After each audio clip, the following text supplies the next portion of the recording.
The Nintendo Switch 2 has finally been revealed, and with this 60-minute Switch 2 Direct, it gave us a lot to chew on. We saw new features, games from third and first-party developers that was really a celebration of the future of Nintendo, but something dark was lurking in the shadows. And as the Direct ended, and with more details coming out about the new games and features of the Switch 2, it revealed its ugly fate, and that's greed. This is Frank from Marsman Gaming, and in this video, I will talk about the highs and lows from the Nintendo Switch 2 Direct and why some of Nintendo's decisions could leave a grim future for the gaming world. Let me start off by saying this. If you're super excited about the Switch 2, don't let me take anything away from your health. I'm pretty damn excited. After watching that Direct, it really blew me away when talking about the different features from the new Switch 2 to the games that we saw. I mean, you saw a bigger screen, we saw the capabilities of playing games with better fidelity, stronger performance, had some nice features like game sharing, and answered one of those big questions on if you could play Switch games on the Switch 2, which you can. And then they came with the games, man. I mean, third-party games, which showed that the Switch 2 can play some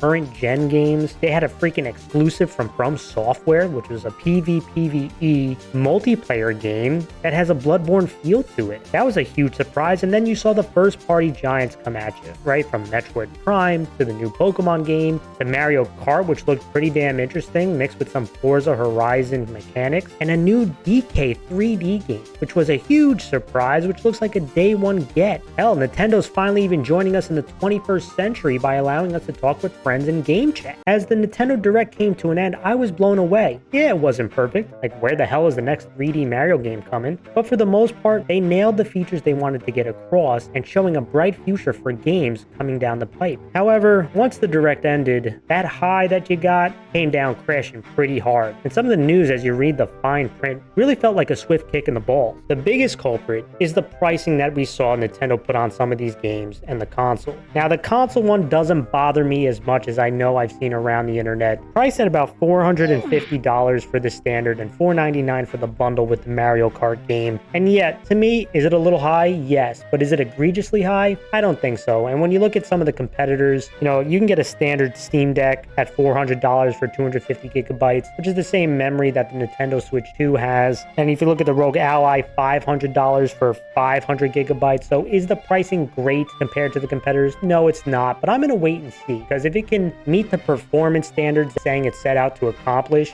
with the increased fidelity, the larger screen, you know, I don't think the price is that bad. But what is really bad is the pricing they put on Mario Kart. $80 for the digital version and $90 for the physical version. I mean, I don't know on what planet a Mario Kart game could be at $80. And I said before, I thought it looked cool. It got that Mario Kart feel to it with some open world Forza Horizon mechanic. And I think that's a really nice addition. But to be priced at $80 to me is absolutely ridiculous. And we know that Nintendo is taking a chance here. I mean, they priced that Mario Kart game that's releasing with the console at $80 for the base game, digital version, but this Donkey Kong game, this new game that looks pretty damn good, that's coming out a month after Mario Kart, is priced at $70, right? So we've had this standard $70 price, and Nintendo's now testing the waters with Mario Kart because they know the Donkey Kong game is a new IP. They don't know how well it would sell. But Mario Kart is a behemoth. It's a giant. Mario Kart 8 sold over 67 million copies. So they know that Mario Kart is in high demand. And this is them being extremely greedy, trying to test the waters to say, yeah, you probably hate the price, but you love yourself some Mario Kart and you're gonna buy it anyway. And this is a huge test, not just for Nintendo, but for the whole gaming world. I mean, if this sells well, what do you think Nintendo's gonna do for its next 3D Mario game? What do you think it's gonna do for the next Legend of Zelda game? You know they'll be priced at $80 if this thing is selling off the shelf. And I just can't see how $10 more on what is already a high price with $70 for a game, now $80, where is the value? And the concern to me is not only just the $80, which is super expensive, but it's just how quickly the price of games have gone up. If you go down memory lane here, back in 2006, when the standard of pricing for games moved from $50 to $60, and that was in the Wii, PS3, and Xbox 360 era. And when you moved back, then 14 years later, in 2020, you started to see some companies test a price increase. And it really started with a few games, but one that really stood out was Take-Two's NBA 2K21 in August of of 2020 where they tried out $70.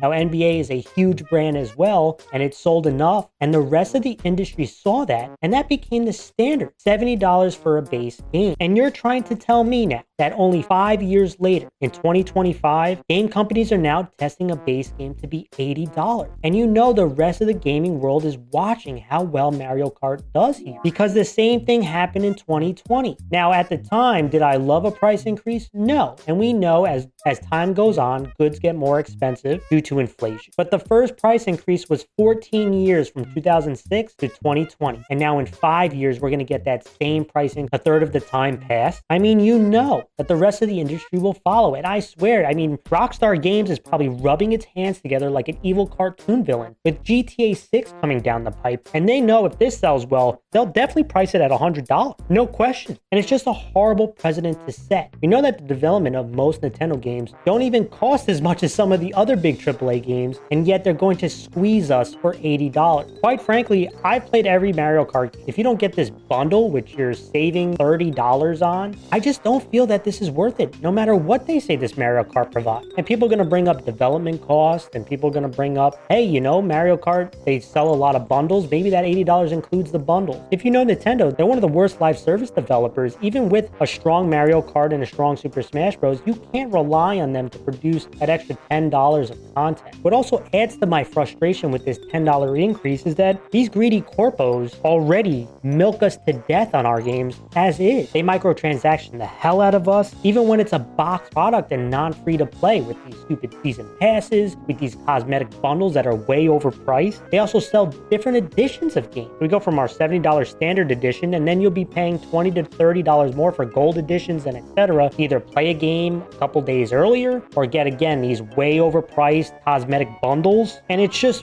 where does this value come from, right? When you increase the price of these games, you're expecting games to be more innovative, new experience. And I can't imagine that in a 5-year span that this $10 increase is producing the value on which they're telling us it does. And like in 2020, if this thing sells well, which I have a feeling it will, even though if I can't get that bundle, I won't be buying it. And I hope a lot of you other gamers listen to me. And as much as I love Mario Kart and I love Nintendo, I'm hoping it doesn't sell that well. But I'm afraid I'll be wrong, unfortunately. And you know the rest of the publishers, our platformers like Sony and Microsoft, and obviously Nintendo will see this and implement this $80 threshold for base games going forward. Another thing that bothered me was kind of these Switch games enhanced for Switch 2. Now, not all games are going to get a free update, which I understand. You know, some games, they'll have to have enhanced versions with the different features of the Switch 2. But the issue is they haven't been clear on what that price is going to be. Now, they did say if you have Switch Online plus the expansion option, you'll get those updates for free, which is great. But what if you don't have it? And there's a lot of rumors that you're going to see these enhanced versions cost $10 to $15. And I remember back when Sony had games enhanced from the PS4 to the PS5, which means you own the PS4 version, you want the PS5 version, they were charging $10. And at the time, it was a bit controversial, right? Like, is it worth $10? You already owed the game, you already played it. Shouldn't it be free, or shouldn't it be cheaper than the $10? But you're telling me that Nintendo might charge even more? $15 to enhance the game for the Switch 2? I mean, this is taking greed